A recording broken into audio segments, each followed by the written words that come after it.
Hello, lovely people. Welcome to Under My Stairs. Dooby dooby dooby dooby dooby dooby dooby dooby dooby doo.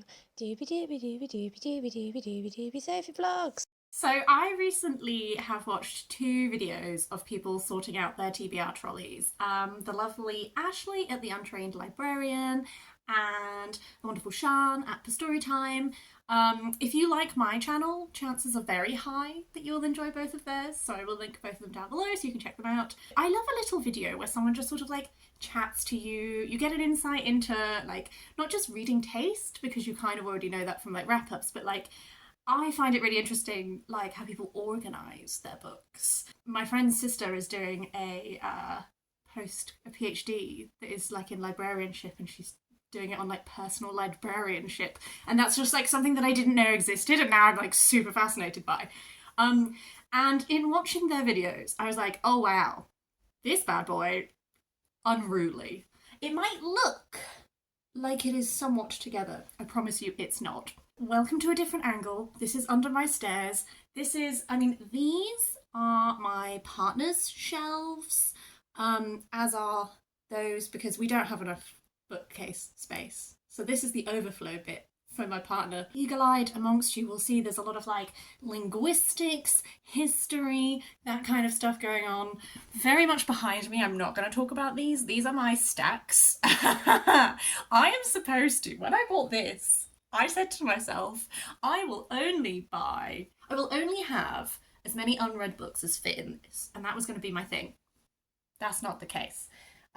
These are books for projects, so stuff like reading my friend's favourite books, other video projects that I have that are like specific books for those, some unhauled books, and this is after the haul that may or may not have been posted by now.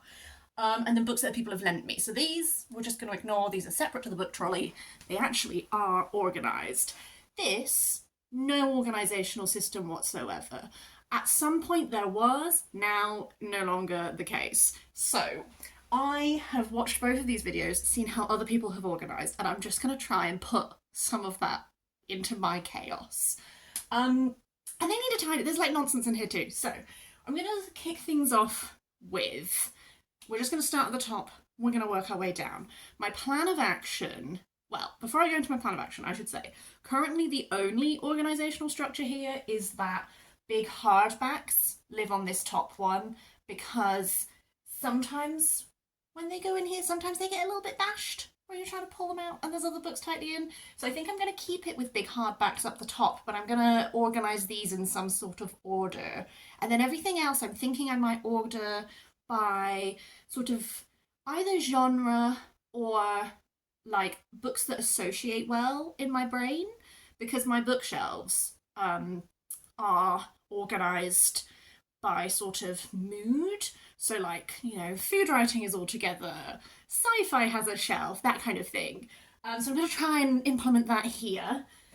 First of all, this is here on purpose. I love this bag. I think it is too pretty to not be on show. So it lives on top of here because I like to think it like crowns it. But for now, we'll get rid. And I also have tiny toadstool lights. Maybe I should turn the tiny toadstool lights on. See? I don't know if you can see them, but they're little toadstools and the lights. Anyway, off the top, I have taken Embroidered and Embellished by Kristen Bowen. I have inherited this. This shouldn't be on here because this is not a reading book. This is a practical learn new stitch techniques book, and therefore it should be in my cupboard that has all my crafting supplies in. That's gonna get moved. We are, of course, double stacked. So let's just take books down from the top and I can talk to you about them. In starting at the back, we've found Hairband. That also shouldn't be there and should be with my hairbands. What I would like to do with these top ones is still keep them as big chunky hardbacks, but have the chunkier ones along the front and then the smaller ones along the back. Then I'm going to try and split them by like non-fiction, fiction, I think. So Renoir's Dancer is non-fiction that is about the backstory of Renoir's Dancer, so that's going to go non-fiction. Ithaca by Claire North is a mythology retelling, so that will be fiction. The History of Wales and 12 Poems, I think I might move this because I have a little stack of books that is earmarked for next year's Dewey-thon. So I think I'm going to move this from the top shelf to the Dewey-thon pile. The Dark Queens is a history book, so that's going to go non-fiction with Renoir's Dancer. Black Marks on the White Page is a collection of Pacific Islander authors, so short stories I'll maybe see if that's a separate thing. Fabric, The Hidden History of the Material World is non-fiction about fabric, so that should go in my non-fiction pile. The Thousand Autumns of Jacob de Zoet is fiction. David Mitchell. Camp by Paul Baker is non-fiction. Terry Pratchett Snuff, this is the book that has been on my TBR trolley the longest because like my mum had like 2 copies or something and I've just not reached this point in my Discworld read along. So this is the oldest book on my TBR trolley and it will continue to be until I reach the point where I can read it. Idle by Louise O'Neill is fiction, and then Daughters of Sparta is non-fiction, but that is also classical mythology retelling, so I'll put that with Ithaca. This one, A Fighting Man of Mars, shouldn't even be on this top shelf because it's a tiny one. We'll hold that for fantasy. All's Well by Mona Awad is like a, I think like a dark academia kind of thing. Tell Me Pleasant Things About Immortality is a short story collection, so that's going to go with that one. Light from Uncommon Stars and Adrian Rich's Poetry and Prose, also not hardbacks, shouldn't be on the top shelf. This is going to be the start of my sci-fi section, and then this is going to be the start of my poetry pile. The Shield Ring by Rosemary Sutcliffe is historical fiction, so maybe in this big pile of fictions, I'll make a little historical fiction section, because that seems to be cropping up a lot. The Slightly Alarming Tale of the Whispering Wars is middle grade, and I think it might be the only middle grade on my shelf, on my little trolley so far. And then finally, The Disenchantment by Celia Bell is historical fiction. So, let's go. First up, I'm going to order non-fiction first, and I'm going to do this in somewhat chronological order, I guess. So these can be my non-fiction hardbacks. And then after that, we're going to lead from non-fiction, because it's non-fiction history, we are going to lead into fiction history. And then from fiction history, I think we're going to go into just general hardback fiction that should fit quite nicely.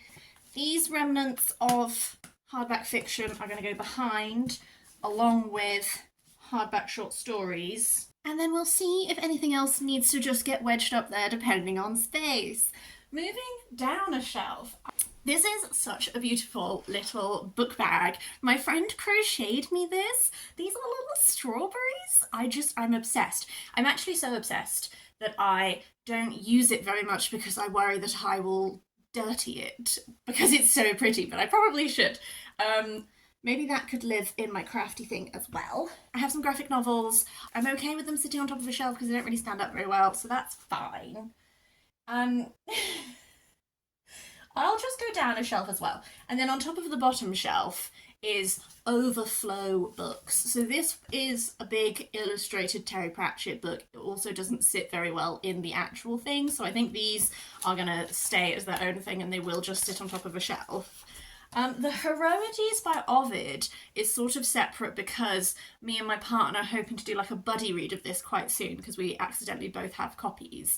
But maybe it should be sitting on my project pile behind me rather than on this.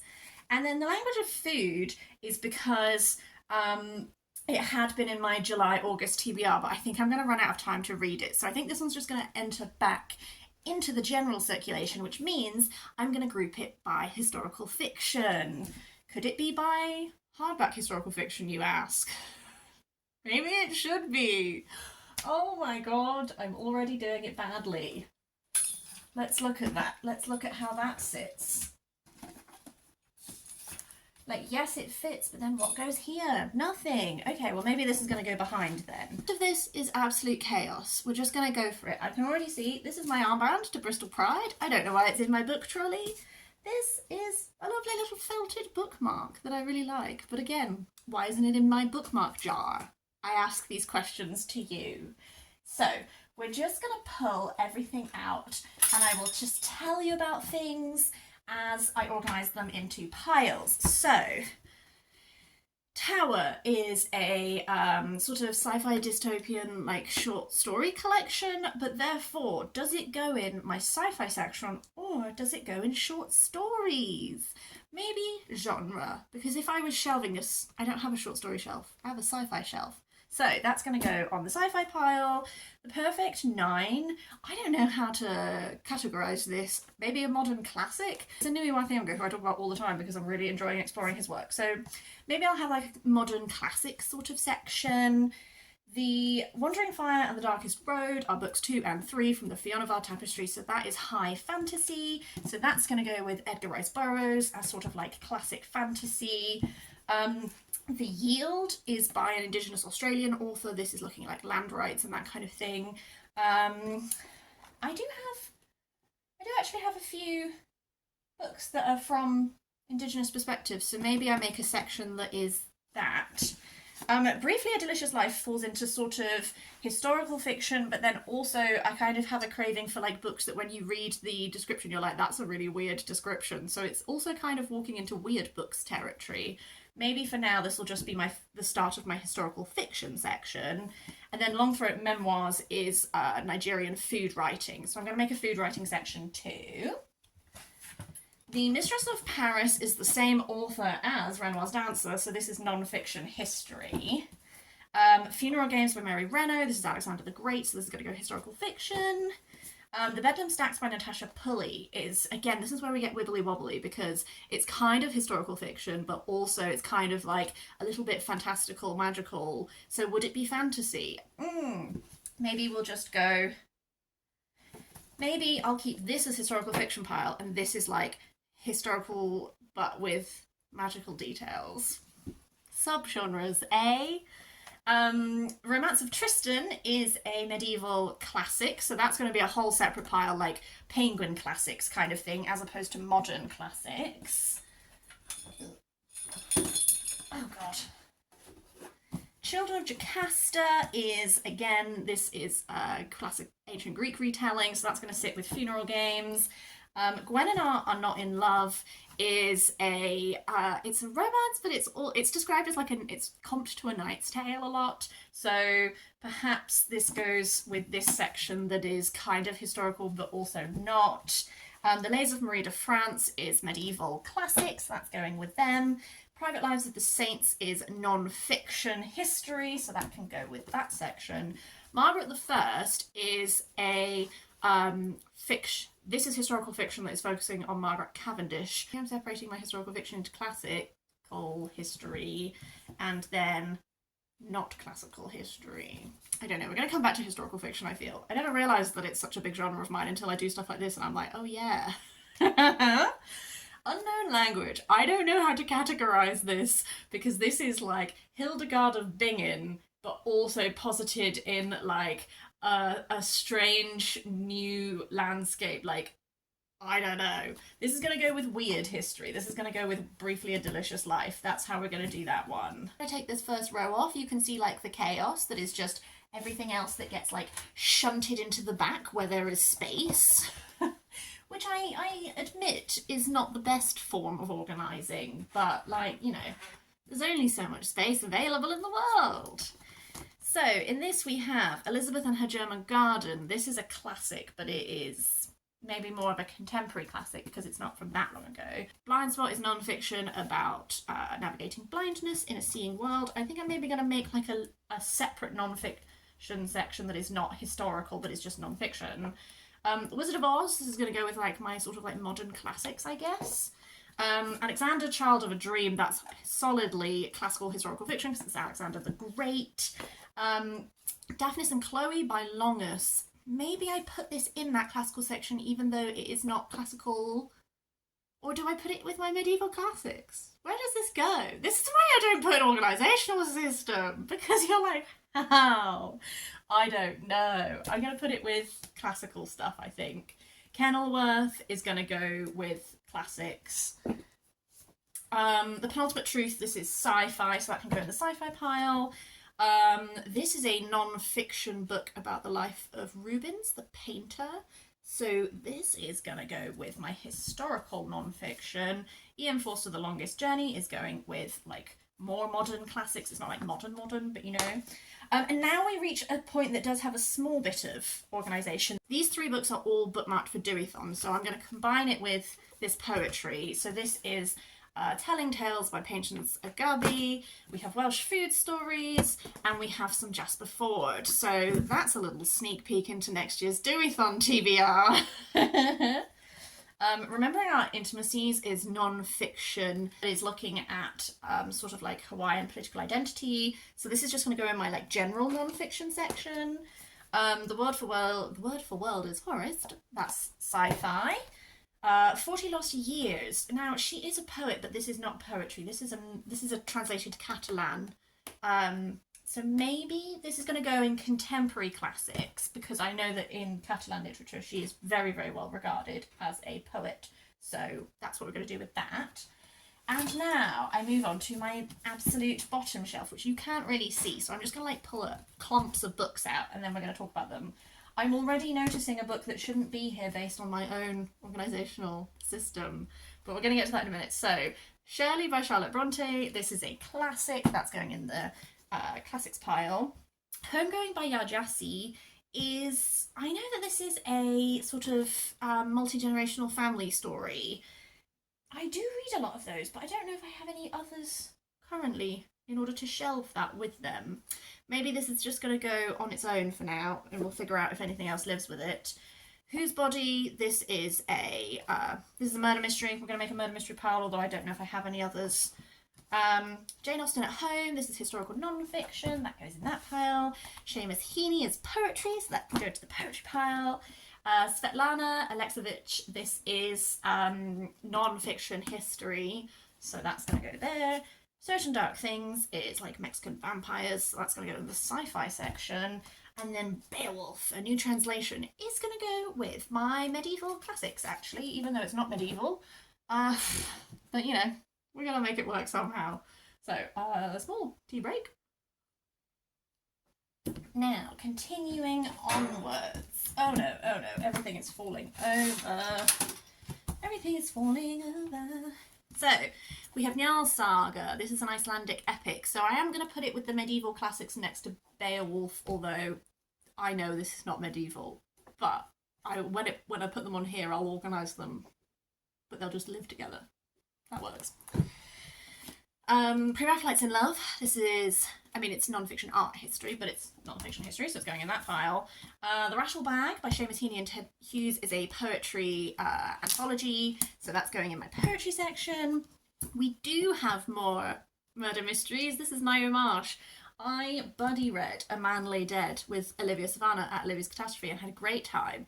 And I am at this moment realising that I think it was down to me to say when we might buddy read the next book, and it's been about 3 years. So if you're watching Olivia Savannah, I'm very sorry. This has been in the back and I sort of forgot about it, to be honest with you. But maybe we'll do that soon. The Darkest Rising sequence is like middle grade fantasy. Do I even have... I guess I do have a classic fantasy pile, so I'll put that in there. I also have The Roundhouse by Louise Erdrich. She is a very famous Native American author. So that's going to go with The Yield as sort of like Indigenous perspective. And then it might also end up being near Remembering Our Intimacies, which is like a Native Hawaiian perspective, but that's non-fiction and these are fiction. So I don't know, but maybe they'll be close to each other. A Cheesemonger's History of the British Isles. Food writing. Where did my food writing pile go? Here. The book that I have realised is breaking my own rule is I have How We Might Live at Home with Jane and William Morris, which is hardback non-fiction. Therefore, it should be up here. So I'm just going to put this to one side and then I will cut away when I put everything back on the shelves and then this will be up there. And then so the final sweep of what is left, I have Elemental Magic by Anne Stokes. This is just a little like fantasy art book, so maybe I'll put it with fantasy.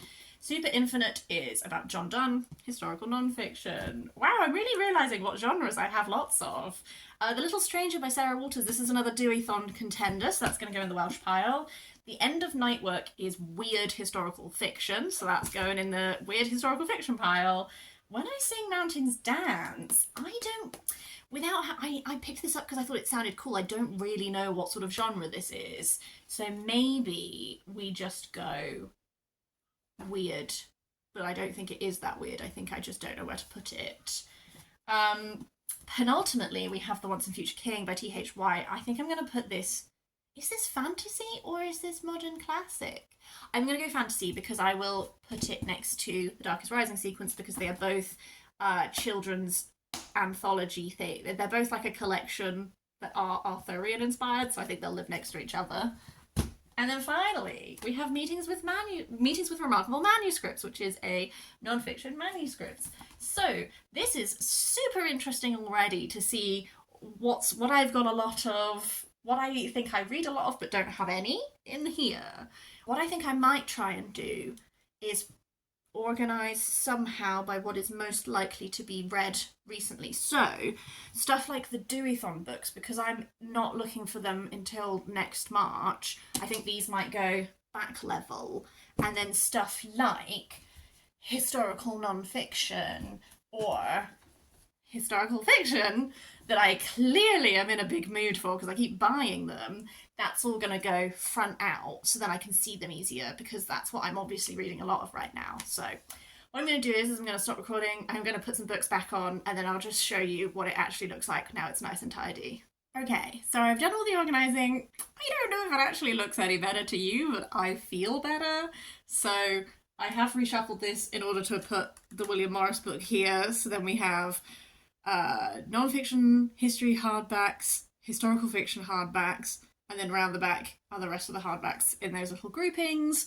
What I've done is I've sort of gone historical fiction,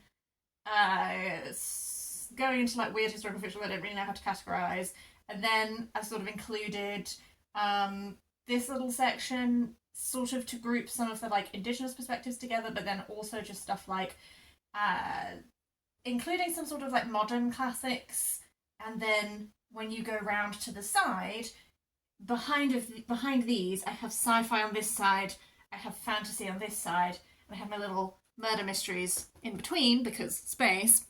And then, can I move you? Hello again. And then down here we have non-fiction food writing. These are classics as in old classics, so this is where my sagas and my medieval classics are.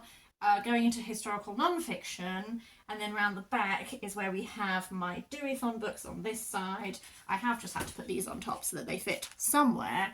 And then this side at the back is more modern classics, and then right in the centre is some poetry. I don't know if this has in any way been interesting for you, but I feel certainly more organised and I have a better like idea of what I've got and what I'd like to prioritise. I do have like my priority stacks here that will be taking like top priority because that's where I've got my autumnal reading plans and the projects that I'm working on that are sort of their own videos.